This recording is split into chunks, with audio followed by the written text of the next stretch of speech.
Hello medicos, आज हम एक सीरियस इशू पर बात करेंगे। बहुत कॉम्प्लेक्स इशू है, इसका कोई सोल्यूशन आसान भी नहीं है, लेकिन इसके इम्पैक्ट है हम में से बहुत सारे मेडिकोस पर इम्पैक्ट है, पेरेंट्स पर इम्पैक्ट है, और साथ ही साथ में हमारे पूरे मेडिकल एजुकेशन सिस्टम पर इसका इम्पैक्ट है। ठीक है, आ जाओ निकल जाओ। सब पर ये इम्पैक्ट है, लेकिन इस पर बात नहीं होती है। ये होता है, बात है मेडिकल कॉलेजेस में टॉक्सिसिटीज़, और ये टॉक्सिसिटीज़ क्यों आती है, इसके रूट कॉज क्या हैं और कब कब होती है, पहले हम ये समझ लेते हैं। आप में से कुछ लोग सहमत नहीं होंगे, मुझे पता है ये बात।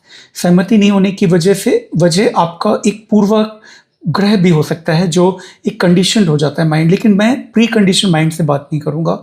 मैं सारी बातें, मैं अपना परसेप्शन ना बात करके जो साइंटिफिक साइकोलॉजिकल फैक्ट हैं उस पर मैं बात करूँगा। ठीक है, देखो, जब शुरुआत होती है, सबसे पहले एक मासूम बच्चा जब मेडिकल कॉलेज जाता है, बड़ा इनोसेंट सा होता है, पेरेंट्स की छत्र छाया में एक बहुत अच्छी सी रैंक लाकर पढ़ाई करके जाता है, और सडनली उसको फर्स्ट ईयर में शाम जब आता है वो, तो उसको रैगिंग का सामना करना पड़ता है।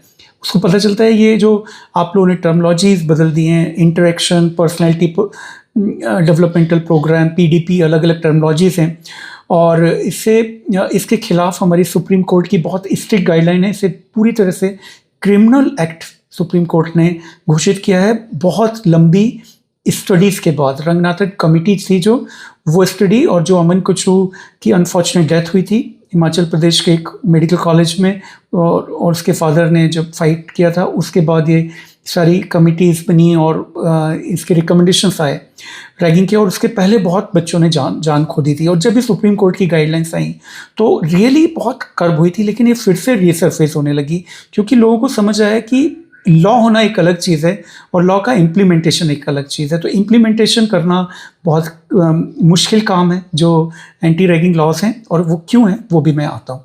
तो फर्स्ट तो यहाँ से शुरुआत होती है कि जो मासूम बच्चा है उसको सडनली पता चलता है कि कोई ऐसी फोर्स होती है जहाँ पर बहुत सीनियर, जो 1 साल सीनियर भी आपका हमेशा हमेशा के लिए बॉस होता है। रिस्पेक्ट देनी अच्छी बात है और हर जूनियर को दी जानी चाहिए। मैं बता रहा हूँ, मैं अपने टीचर्स की जितनी रिस्पेक्ट करता हूँ, मैं हमेशा स्कूल के टीचर ने तो रैगिंग नहीं ली ना, मैं आपकी भी नहीं ली होगी, लेकिन आप रिस्पेक्ट करते होंगे ना। तो रिस्पेक्ट स्नैच करना रिस्पेक्ट नहीं होती, प्रेशर से। रिस्पेक्ट जो है वो रिस्पेक्टफुल डीड से जो होती है वो आनी चाहिए। बट मैं आपको यहाँ पर मॉरल लेक्चर नहीं दूंगा। मॉरल लेक्चर आप लोग सब अच्छी तरह जानते हो, फिर भी ये एग्जिस्ट करता है। तो पहले मैं बताऊंगा कि क्यों करता है। देखो, एक बार क्या हुआ कि मैं एक बैठा था ऐसे मीटिंग में, और बहुत ही हायर पोस्ट होती है जो यूनिवर्सिटीज़ की और मेडिकल कॉलेज की, वहाँ पर हमारे एक कमरे में हम लोग सब बैठे हुए थे, और जो हम एक्चुअली पॉलिसी मेकर्स जो होते हैं वो बैठे हुए थे किसी मेडिकल कॉलेज के। तो किसी ने रैगिंग पर बात छोड़ दी, तो वहाँ जो 5 लोग बैठे थे, 5 में से 2 फीमेल्स थी। 5 में से 4 लोग, पता है आपको क्या किस तरह की बातें कर रहे थे? वो बोल रहे थे आजकल सर रैगिंग नहीं होती है, ये तो कितना ख़राब बात है, इससे बच्चे रिस्पेक्ट नहीं करते हैं। मेरे समय तो मेरे सीनियर ने मुझे 40 थप्पड़ मारा करते थे हमें। तो दूसरा बोला मेरे तो कान फाड़ दिए थे, लेकिन वही सीनियर मेरे सबसे अच्छे दोस्त बन गए थे और उन्होंने ही सबसे ज़्यादा आगे चलकर मदद की। यदि ये गलत लग रहा है आपको, तो एक बहुत ही प्रोमिनेंट डॉक्टर का इंटरव्यू देख लेना। वो अब किसी और बात पे इंटरव्यू कर रहे हैं, मैंने वहाँ कमेंट किया है, वो एंटी रैगिंग स्क्वाड के मेंबर हैं, और वो बोल रहे हैं कि जो सीनियर परेशान करता है वही तो आगे मदद करता है। तो इसलिए ये एक तरफ से एक इम्प्लाइड है कि वो परेशान करना चाहिए, ये कर सकता है उससे, क्योंकि वो बाद में जाकर मदद करने वाला है। अब मुझे बताओ, ये किस तरह की मदद है? आप अपने पड़ोसियों को, कि जब कोई पड़ोसी शक्कर मांगने आता है घर पर ख़त्म होने पर, या गैस सिलेंडर मांगने आता है, तो आप पहले उसकी रैगिंग लेते हो क्या? या आप जाकर कुछ मांगते हो तो एक दूसरे का साथ देते हो, तो क्या रैगिंग लेते हो? नहीं ना। लेकिन मेडिकल कॉलेजेस में ये बंद कमरे में एक आपराधिक प्रवृत्ति को जस्टिफाई करने के झूठे प्रॉमिसेस या झूठे सब्जबाग हैं। कोई भी रिस्पेक्ट इस तरह से नहीं मिलती है। और सच ये है कि आप अल्टीमेटली जो ये हाईली कॉम्पिटिटिव गला काट प्रतिस्पर्धा वाली जो फील्ड है, इसमें ये जो सब सीनियर जब ड्रॉप लग जाएगा और जब इनके साथ कॉम्पीट कर रहे होंगे अपने एक साल जूनियर के साथ, तब देखो इनमें कैसी जेलसी होगी, अपने एक दूसरे से रिसोर्सेज छुपाएंगे, कोई ऑब्जेक्टिव छुपाएंगे कि मैंने यहाँ से पढ़ रहा हूँ, वहाँ से पढ़ रहा हूँ, झूठ बोलेंगे एक दूसरे से कि मैं तो बिल्कुल ही नहीं पढ़ाई करता हूँ, मैं इस तरह का। ये जो लोग आपको सीनियर लग रहे थे उस समय प्रेशर में, अब वो ड्रॉप होने के बाद जब बैच में आ गए, मैंने ऐसा भी देखा है कि जो लोग जूनियर हो गए, सपोज पीजी में आके ये जो जूनियर वो सीनियर हो गया, उसके 2 साल ड्रॉप लग गए और सीनियर अब आ गया, तो सारी रिस्पेक्ट खत्म। तो कुल मिलाकर ये है कि कमज़ोर और ताकतवर का जो हमारी एक बहुत ही प्रिमिटिव डिज़ायर होती है कि हम एक समूह बनाकर, जैसे डॉग्स आपने देखे हैं एक मोहल्ले में, एक नए डॉग को आते ही साथ वो चढ़ बैठते हैं उस पर, जब तक कि वो बिल्कुल लौट कर सरेंडर ना कर दे, फिर वो सरेंडर कर देता है, फिर इस गैंग का हिस्सा बन जाता है, फिर वो दूसरे डॉग्स पर इस तरह से हमला कर रहे होते हैं। ये वो प्रिमिटिव इंस्टिंक्ट है, गैंग मेंटेलिटी जिसे बोलते हैं, कि आपको कुछ टफ टास्क करने होंगे तब आप हमारे गैंग का हिस्सा हैं। और फिर उन गैंग्स में भी बहुत सारे गैंग्स बटे हुए हैं, कोई फर्स्ट हॉस्टल का गैंग है, सेकंड हॉस्टल का है, डे स्कॉलर्स का है, कोई राज्य वाइज गैंग्स बचे हुए हैं, समूह बने हुए हैं। तो ये बहुत ही अनफॉर्चुनेट लगता है मुझे कि इतने हाई आईक्यू वाले प्रोफेशन में जहाँ इतने हाई आईक्यू बच्चे आ रहे हैं और उनको डिस्टॉर्ट एक्चुअली फर्स्ट ईयर में कर दिया जाता है उनके सीनियर्स के द्वारा। और ये क्यों हो रहा है? हाँ, मैं तो इस पर आई नहीं, वो एग्जाम्पल क्यों दिया था मैंने मीटिंग का, इसलिए हो रहा है क्योंकि आप कभी भी देखो करप्शन जो होता है वो टॉप से शुरू होकर नीचे आता है, कभी भी नीचे वाले से नहीं शुरू होता है करप्शन। नीचे वाला करप्शन करेगा और टॉप वाला ईमानदार है तो नीचे वाला फायर कर दिया जाएगा, पकड़ा जाएगा। हमेशा ये एक ऑर्गेनाइज क्राइम है रैगिंग, और ये ऑर्गेनाइज क्राइम ऊपर से आता है, जहां पर आपके जो टॉप मोस्ट पोजीशन पर बैठे हुए लोग हैं किसी भी कॉलेज में, जो खुद एंटी रैगिंग स्क्वाड के मेंबर हैं या हेड हैं या डीन हैं या इस तरह की जो भी पोस्ट होती हैं, उनके सबकॉन्शियस में ये भरा हुआ है कि रैगिंग अच्छी चीज़ है। और ये लगभग 80-90% लोगों में ह्यूज। और इन लोगों की क्यों भरा हुआ है? क्योंकि इनकी रैगिंग पता कैसी हुई थी मेरी जनरेशन के, मैं ये शायद यूट्यूब पर सोशल मीडिया पर फर्स्ट एक्सेप्टेंस होगा इसका, कैसी रैगिंग ली जाती थी हमारे जनरेशन में। हॉस्टल्स की छत पर या जहाँ भी अलग अलग हॉस्टल्स का अलग अलग इंफ्रास्ट्रक्चर होता है, सबको न्यूड खड़ा कर दिया जाता था कंप्लीटली बिना कपड़ों के, और हर कोई आके थप्पड़ मारे जा रहा है, हर कोई थप्पड़ मार रहा है लगातार, सीनियर्स कई थप्पड़ मार रहे हैं चाहे जो टास्क करवा रहे हैं। ये लोग मेरी जनरेशन के लोग, head of the department, dean, superintendent, ये हैं एंटी रैगिंग स्क्वाड के मेंबर एंड हेड हैं। अब इनमें जो स्टॉक है, फिर इन्होंने भी ये किया अपने जूनियर्स के साथ। तो एक बात बताओ, खुद को कोई गलत मानता है क्या कभी? जब उन्होंने खुद ये सब किया और सहा, और उसकी वजह से उनको लगता है एक फॉल्स जो फैलेसी के रूप में, जबकि सारे रैंडमाइज कंट्रोल ट्रायल्स बोलते हैं ऐसा कुछ भी नहीं होता, वो फैलेसी के रूप में उनको लगता है कि ये हमारी बॉन्डिंग बढ़ाता है, रिस्पेक्ट बढ़ाता है। बेसिकली स्टॉकहोम सिंड्रोम का माइनर स्वरूप है ये। तो सैडिज्म जो कि हमें एम्बेडेड है प्रिमिटिव डिजायर के रूप में, और स्टॉकहोम सिंड्रोम, इन दोनों के कॉम्बिनेशन से ये कल्चर क्रिएट होता है और फर्स्ट ईयर पर इम्पोज कर दिया जाता है। ये इंजीनियरिंग कॉलेजेस में भी होता था, बट इंजीनियरिंग कॉलेजेस में, आईआईटीज में बहुत इंप्रूवमेंट इस वजह से हुआ क्योंकि वहाँ के जो हेड होते हैं, जो प्रोफेसर्स होते हैं, वो फॉरेन में बहुत जाते हैं या पढ़े हुए होते हैं, वहाँ से कुछ ना कुछ पढ़ते हैं तभी यहाँ आकर प्रोफेसर बनते हैं। तो उनका विजन ब्रॉडन हुआ, उन्होंने दूसरा पर्सपेक्टिव देखा एक डेवलप कंट्री में कि भाई एक अच्छा इंसान बनने, अच्छा स्टूडेंट बनने के लिए हैरास करना ज़रा भी ज़रूरी नहीं है, ह्यूमिलेट करना ज़रूरी भी नहीं है। यदि जो लोग बोलते हैं कि ये ज़रूरी है, तो मैं बोलता हूँ तब तो भैया हार्वर्ड, कैम्ब्रिज और ऑक्सफोर्ड वालों को भी यहाँ आकर थोड़ी बहुत फेलोशिप करवा दिया करो 6 महीने की। उन लोगों ने तो ये सब उनके साथ नहीं हुआ, तो वो तो कमज़ोर रह जाएंगे ना। और हमारा पर्सनैलिटी यदि हमें बोल्ड बनाता है, ये तर्क देते हैं, पर्सनैलिटी डेवलप करता है एक बच्चे की, तब तो फिर इनकी पर्सनैलिटी उनसे बेटर होनी थी जो लोग लीड कर रहे हैं दुनिया को। हार्वर्ड, ऑक्सफोर्ड, कैम्ब्रिज, ये जो आप बड़े बड़े मायो क्लिनिक इनके सुनते हैं आप, फिर तो लीड करना था, तो आप मिस आउट करवा रहे हैं, है ना, उनसे नहीं। तो जो मेडिकल कॉलेजेस में जो हेड पोजीशंस पर है ना, वो लोग यहीं के यहीं रहे, तो उनके ये फर्म बिलीफ हैं। हर क्लोज मीटिंग में मैं ये सुन चुका हूँ कि सर रैगिंग तो ज़रूरी है, रैगिंग के बिना तो लोग रिस्पेक्ट ही नहीं करेंगे, सर पर चढ़ जाएंगे। तो अब जब जब भी कोई विक्टिम होगा किसी कॉलेज में, तो वहाँ उसको पूरा कॉलेज मतलब विक्टिम बैशिंग होगी। सुप्रीम कोर्ट का इम्प्लीमेंटेशन जो लॉ का है वो इतना पुअरली होगा कि जो डिटरेंट होगा वो विक्टिम के अगेंस्ट होगा। सारा कॉलेज उसको विक्टिम मानने लग जाएगा, एक्यूज मानने लग जाएगा, जो सामने आकर कंप्लेन कर देगा। एक एग्जांपल है जिसमें उसके पापा एक रीजनल एम्स में प्रोफेसर थे, तो उन्होंने एक कॉलेज के डीन से बात बात पे बोल दिया रैगिंग का, और उन्होंने कॉन्फिडेंशियल नहीं रखा, बच्चे की प्रॉब्लम कॉन्फिडेंशियल नहीं रखी, और वो उससे 5 साल तक उस बच्चे से ना तो किसी ने बात की, ना उसको कल्चर फेस्ट में भाग लेने दिया या ना स्पोर्ट्स में। ये जब हम इस तरह से करते हैं, एक तो हमने ट्रॉमेटाइज करके कुछ लोगों को वो ज़ॉम्बी बना दिया, दूसरों पर अत्याचार करने वाला, और कुछ को हमने डिप्रेस बना दिया। जब पब्लिक रीड करती है और बोलती है डॉक्टर्स को लुटेरा या अब्यूज़ करती है, या आप देख लो किसी भी यूट्यूब पे कितना भी अच्छा कोई वीडियो कोई ना कोई कमेंट कर देता है ऐसा डॉक्टर्स के अगेंस्ट, तो मैं बताऊं कि ऐसे इमोशनली ब्लंट डॉक्टर जब कम्युनिटी में जाते हैं, इमोशनली ब्लंट हो गए ना आप, दूसरे के प्रति दूसरा कितना दुखी है ये एहसास आपको नहीं हो रहा, आप कितने ज़्यादा क्रूअल हो चुके हो हैं आपको ये एहसास नहीं हो रहा।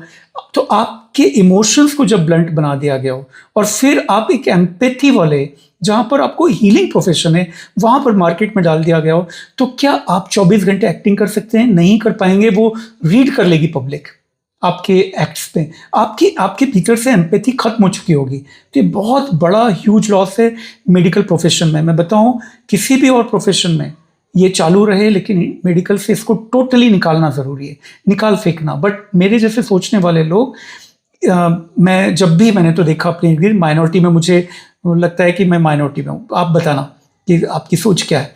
अब मैं आपको इसमें एक और बात बताऊं, जो बच्चे आज रैगिंग ले रहे हैं, ठीक है, खूब ले रहे हैं, बिंदास, उन्हें लग रहा है हमारे साथ भी ये हुआ था, और हम तो मतलब इनको एसिमुलेट कर रहे हैं और पर्सनैलिटी डेवलप करवा रहे हैं। एक बात बताऊं, पर्सनैलिटी सबसे ज़्यादा किसी की डेवलप होती है तो वो बचपन में होती है। इसके बाद आप लोग जानते हो डॉक्टर हो, हमारा हार्डवेयर ब्रेन का बन चुका होता है। तो पर्सनैलिटी यदि डेवलप होती है ह्यूमिलेट करने से, तब तो फिर बचपन से होनी चाहिए, तब तो स्कूलों में भी होनी चाहिए। अपने पेरेंट्स को बोलना कि स्कूल में लड़ने नहीं जाएं, जब भी कोई टीचर मुर्गा बनाए, डंडे मारे, तो आपके छोटे भाई बहनों को, ठीक है। पर्सनैलिटी बड़े होकर नहीं डेवलप होती, पर्सनैलिटी तब तक हार्डवेयर हो चुकी होती है।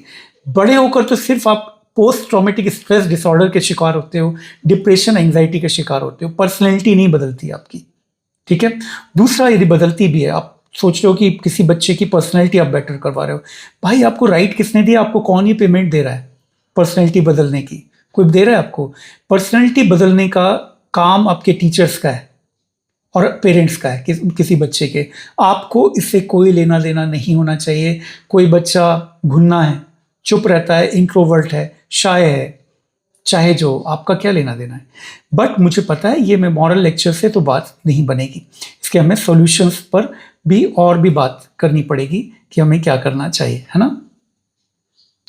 तो मैं सॉल्यूशन पर बात करूं उसके पहले एक चीज़ और बोलूँगा। जो लोग अभी रैगिंग ले रहे हैं, जितने भी लोग रैगिंग ले रहे हैं अंडर ग्रेजुएशन में, ये सब के सब फर्स्ट ईयर में जाकर फिर से रोएंगे।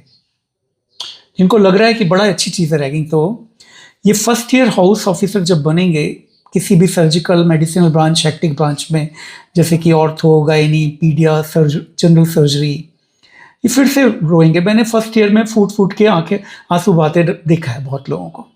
मैंने ऐसे भी लोगों को देखा है जो छोड़ के जाना चाहते हैं। क्यों?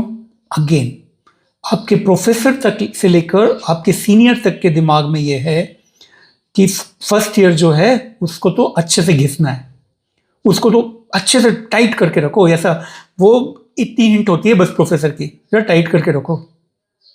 और एक और लाइन होती है, your senior is always right, ठीक है।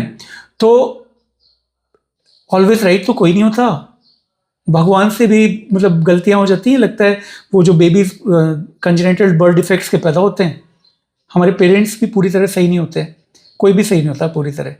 तो ये इसलिए होता है क्योंकि आप चाहे जो सीनियर सही, तो ये माइंडसेट के लोगों, क्योंकि आप खुद अभी इस माइंडसेट के हैं ना, तो आपको ये भुगतना तो पड़ेगा ना। आप फर्स्ट ईयर में जाओगे तो आप देख लेना। हाँ, कुछ लोग टफ होंगे, वो टफ भी होंगे, बेशर्म भी होंगे, फर्क नहीं पड़ रहा होगा, ये कल्चर में उनको मज़ा भी आता होगा, यही वो करना चाहेंगे, यही वो होते रहना देना चाहेंगे, तब उनको होगा, पब्लिक उनको देखेगी।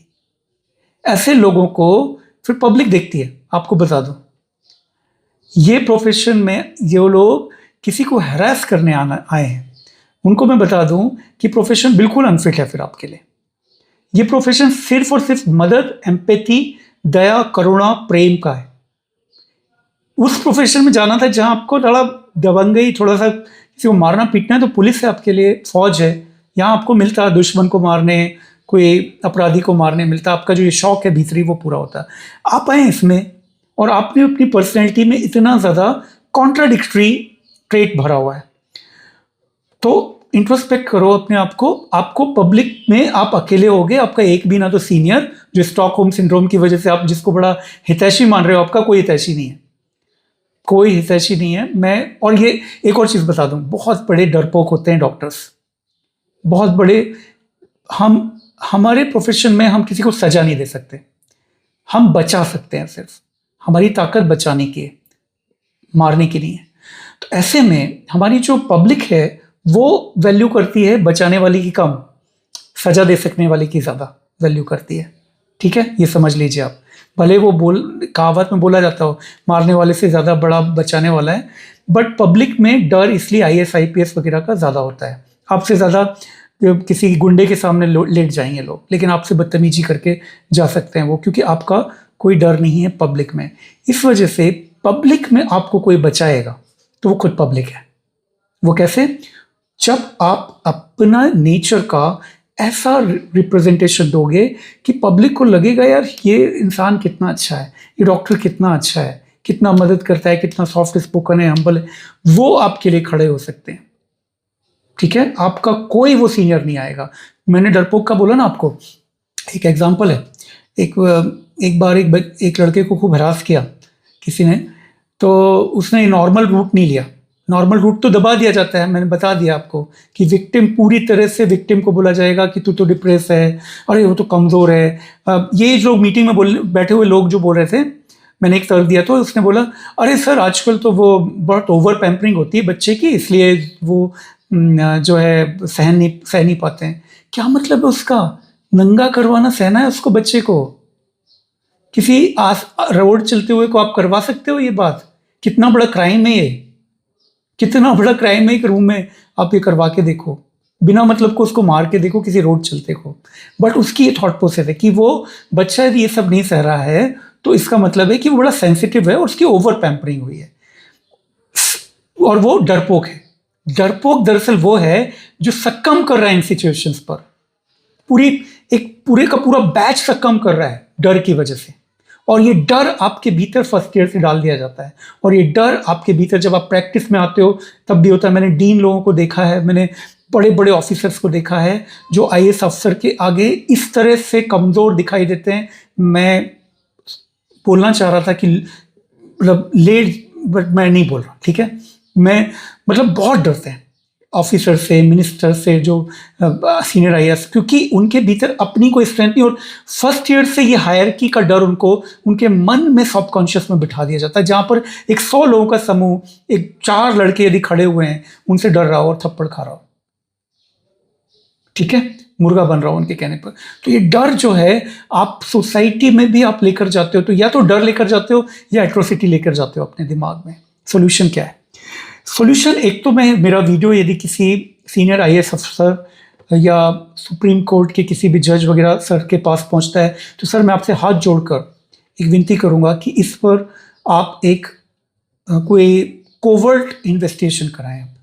मतलब ये छुपाया जाता है कॉलेजेस में, कोवर्ट आप किसी को इम्प्लांट करके देखें। एक पुलिस ने किया था, एक पुलिस वाली ने किसी कॉलेज में, वो 1 महीने तक जूनियर बन के रही और पूरा रैगिंग का उसने एक एविडेंस कलेक्ट किए थे। क्योंकि इनके आप यदि एविडेंस चाहोगे तो विक्टिम की तो लाइफ ख़राब हो जाती है सर, 5 साल उसके, और वो 5 साल ख़राब होने से उसकी लाइफ पर भी वो ट्रॉमेटिक एक्सपीरियंस होता है उसको। तो इसमें या तो आप ये कराएं देखने को। दूसरा, इसके जो हेड हैं रोकने के विभिन्न कॉलेजेस में, उनको आप जिम्मेदार बनाएं और उन पर इसको ऑर्गेनाइज क्राइम की तरह जब तक नहीं लेंगे आप, तब तक ये बंद नहीं होगा। ये सिर्फ सेंसिटाइजेशन प्रोग्राम बहुत हो चुके, नहीं उससे कोई फ़र्क नहीं पड़ रहा है। मैं तो एक ऐसे नए कॉलेज को जानता हूँ, जो नया कॉलेज खुला, वहाँ पर कुछ प्रोफेसर्स ने क्लास में आकर कहा कि तुम लोगों की तो रैगिंग होनी चाहिए फर्स्ट ईयर्स को, और क्योंकि वो नया कॉलेज है तो 2-3 ही बैच है उनके सीनियर, तो हम लोग बोलेंगे उनको, तुम लोग अच्छे से विश नहीं करते हो, तुम्हें विश नहीं करना आता। 90 डिग्री मीन्स पूरा जो 90 डिग्री झुकते हैं। ये कहाँ पर है भाई? 90 डिग्री क्यों झुकना है उसको तरीके सिखा दो ना, सीनियर से कैसे बात करना है। आपके माता पिता की आप रिस्पेक्ट नहीं करते हो क्या? ये प्रोफेसर्स नहीं करते हैं क्या अपने माता पिता की रिस्पेक्ट? वो जब तक उन्होंने 90 डिग्री झुकाना और उनको अब्यूज करना नहीं किया, तब तक उन्होंने रिस्पेक्ट नहीं की क्या अपने पेरेंट्स की? कौन बच्चा नहीं रिस्पेक्ट करता अपने टीचर की? मैंने तो एक भी नहीं देखा जो मेरी डिसरिस्पेक्ट करता हो। और जो डिसरिस्पेक्ट करता है, मैं उसको बोलूंगा, जा भाई, मेरे को तेरी जिंदगी से मतलब नहीं, तू खुश रह, जा। मुझे उससे जबरदस्ती क्यों रिस्पेक्ट पानी ऐसे पर्सन से? और रिस्पेक्ट जैसा नमस्ते होता है हमारे भारतीय संस्कृति में, वो रिस्पेक्ट है। आप वो अरबों का वो पूरा ऐसा सलाम क्यों लेकर आ रहे हो जापान का यहां पर?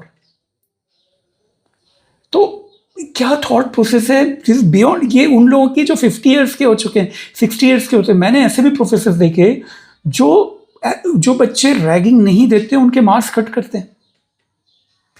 मतलब ये सर, मैं आप लोग यदि कोई भी मेरा सीनियर ऑफिस ये ऊपर से आता है, आप लोग गाइडलाइंस आपने बहुत अच्छी इशू किए हैं। मैं सुप्रीम कोर्ट के जो विजन जो उनके जजेस के दिमाग का मैं कायल हो गया, और जो मैंने डॉक्टर्स के सीनियर्स का दिमाग देखा, और वो जो जजेस ने जो गाइडलाइंस बनाई हैं, मैं जजेस का फैन हो गया कि जो मानवाधिकारों को जिन्होंने समझा और उस पर लंबी साइंटिफिक बहस की, उन्होंने पूरे एविडेंसेस देखे हैं, इसके बेनिफिट्स पर भी चर्चा हुई है।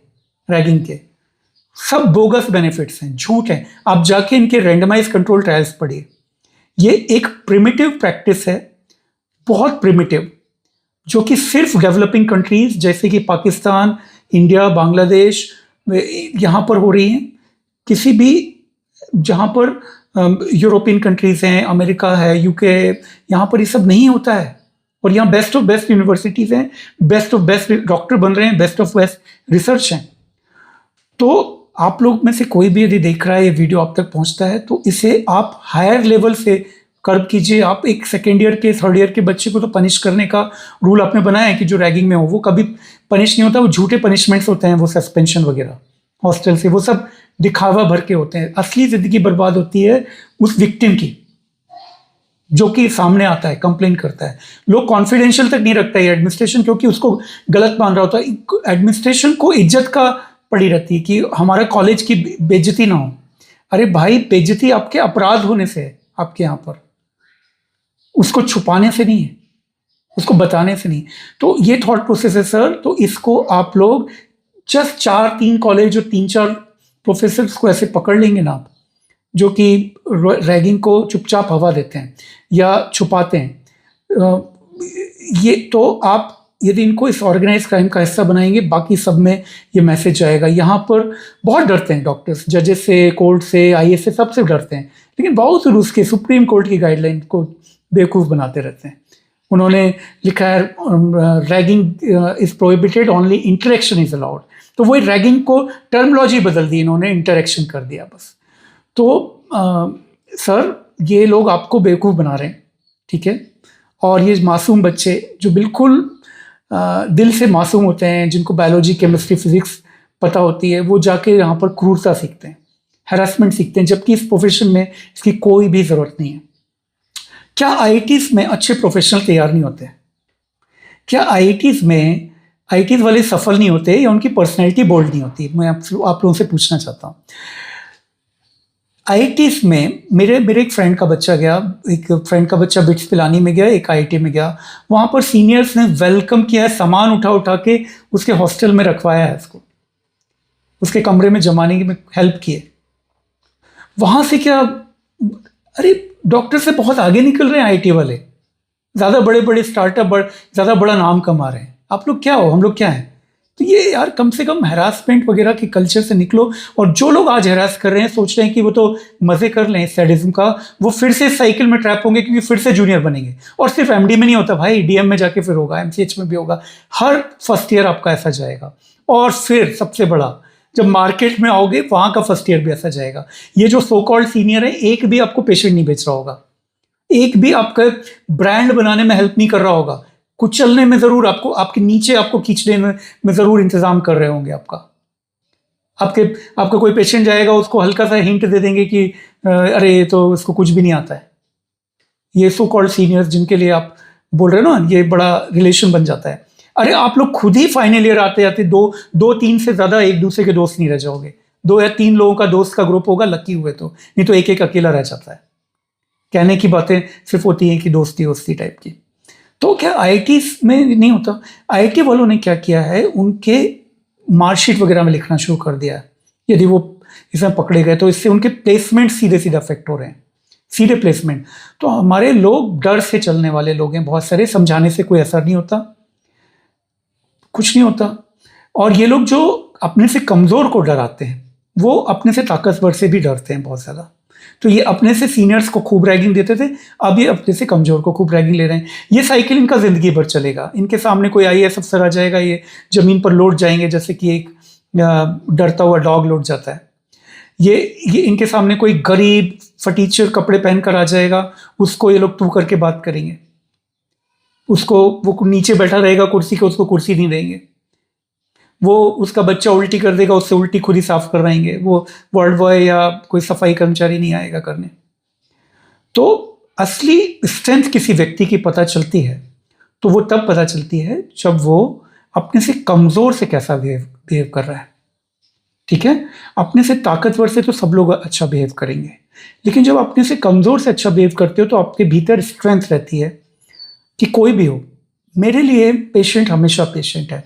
फिर वो, मैं आपको सच बता रहा हूँ, किसी चीफ मिनिस्टर का भी रिलेशन में कोई आएगा, मैं उसको वैसे ही अच्छे से देखूंगा जैसे किसी रिक्शे वाले के बच्चे को देखता हूँ।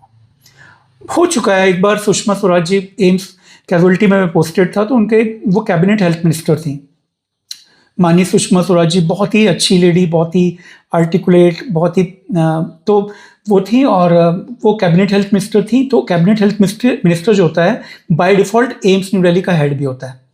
तो वो उस समय रीजनल एम्स नहीं बने थे। मैं, ये 2004 की बात होगी, मैं सीनियर रेजिडेंट था और कैजुअलिटी में पोस्टेड था मैं। तो मेरी जो हेड ऑफ द डिपार्टमेंट थी डॉक्टर वीना कालरा मैम, उन्होंने बोला था कि अव्यक्त सुषमा कैबिनेट मिनिस्टर सुषमा स्वराज जी का रिलेटिव कैजुअलिटी में हैं, तो उनको देख लेना, तुम्हारी जब ड्यूटी शुरू होगी। तो मैं ड्यूटी शुरू हुई, मैंने उनको जाके देख लिया बच्चे को।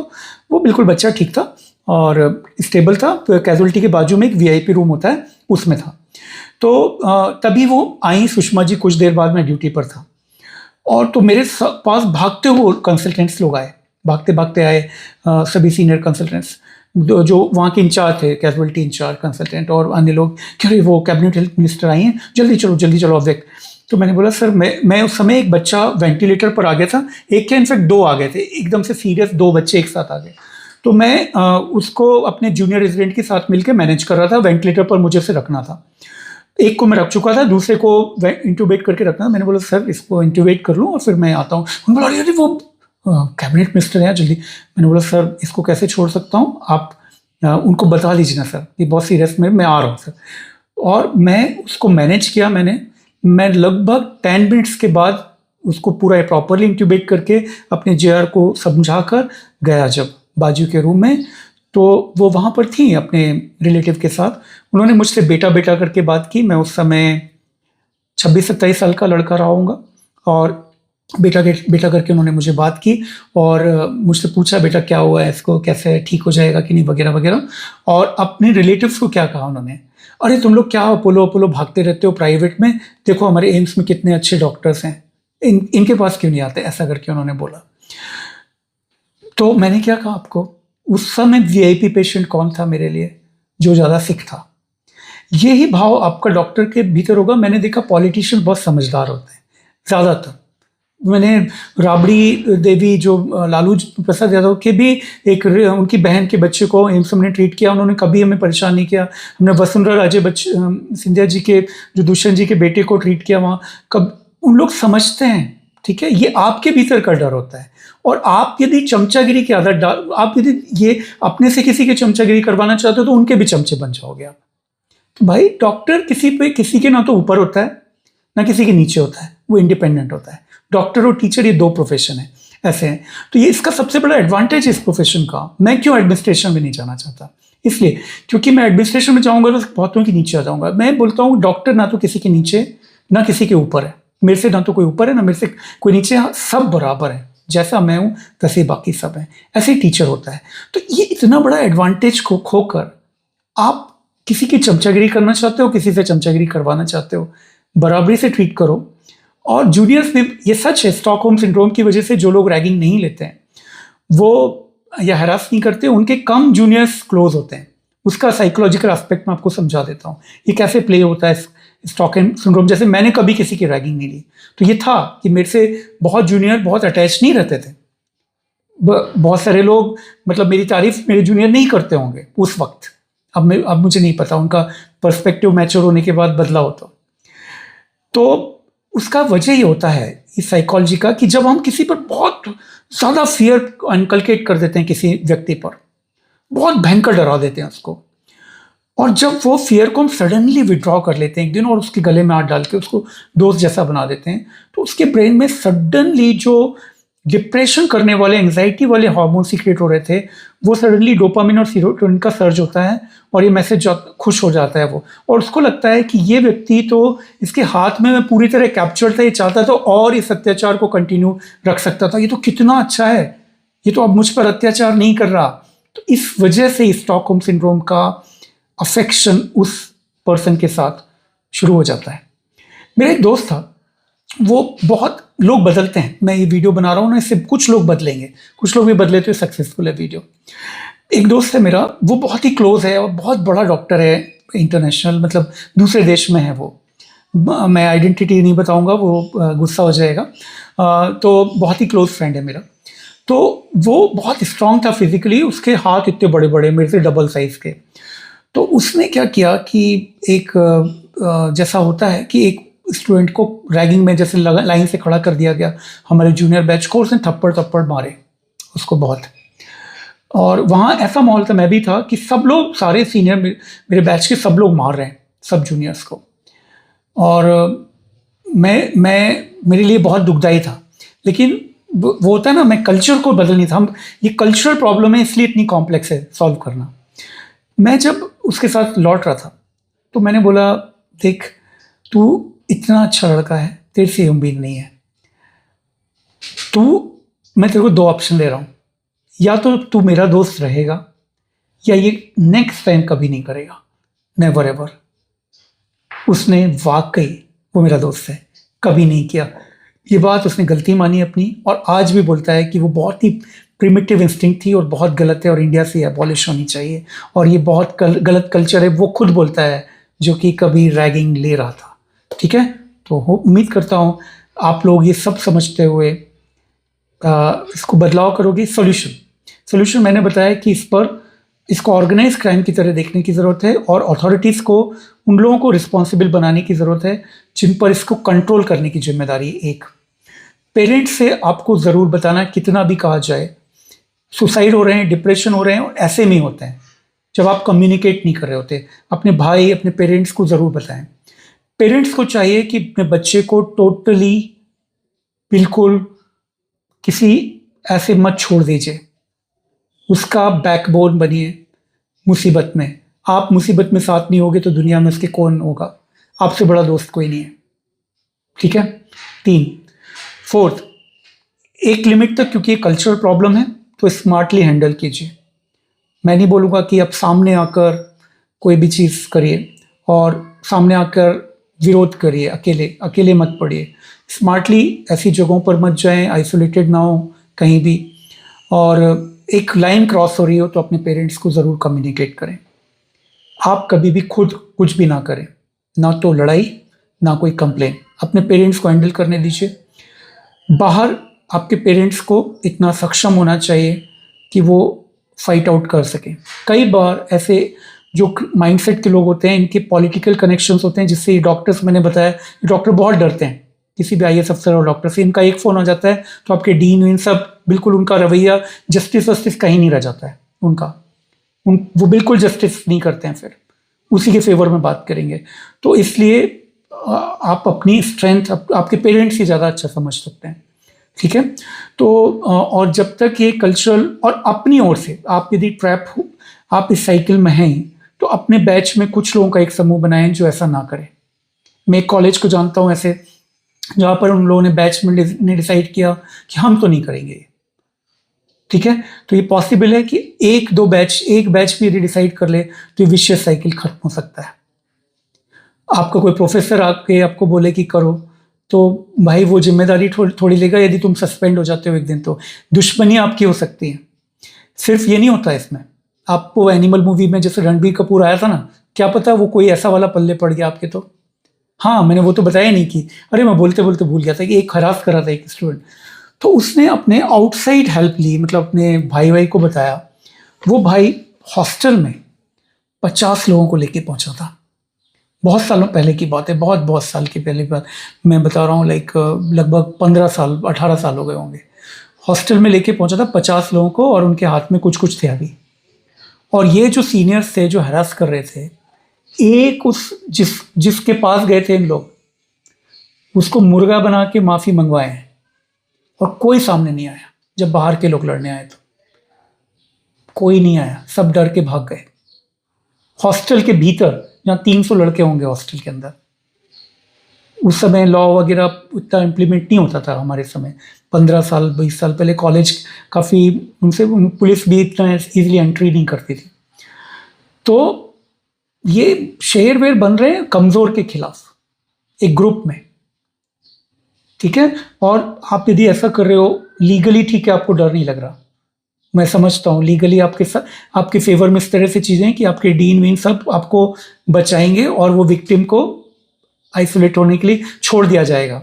उसको कोई नहीं पूछेगा इसके बाद कि तू स्पोर्ट में भाग क्यों नहीं ले रहा है, तू कल्चरल एक्टिविटी में क्यों नहीं भाग ले रहा। कोई टीचर नहीं पूछने आएगा उससे, ना एसिमुलेट करवाने आएगा उसके साथ, ठीक है। लेकिन सपोज यदि इस तरह की दुश्मनी हो गई किसी की, तो वो किसी ने पर्सनल ले लिया, ये तो आप 3 लोगों का समूह कर रहा है और उसने एक को ही आइडेंटिफाई किया, 3 लोगों को छोड़ दिया, आपके 99 लोगों को छोड़ दिया, एक को आइडेंटिफाई कर लिया उसकी फैमिली ने कि भाई तूने मेरे बच्चे को ठीक नहीं किया, अनप्रोवोक्ड, बिना कुछ किए, उसने तेरा कुछ भी नहीं बिगाड़ा ज़िंदगी में, उसको तूने हरास क्यों किया। और ये दिमाग में रख लिया, और मैं बोल रहा हूँ 5 साल रख लिया, 10 साल रख लिया दिमाग में, तो ये आपका कितना बड़ा लॉस है।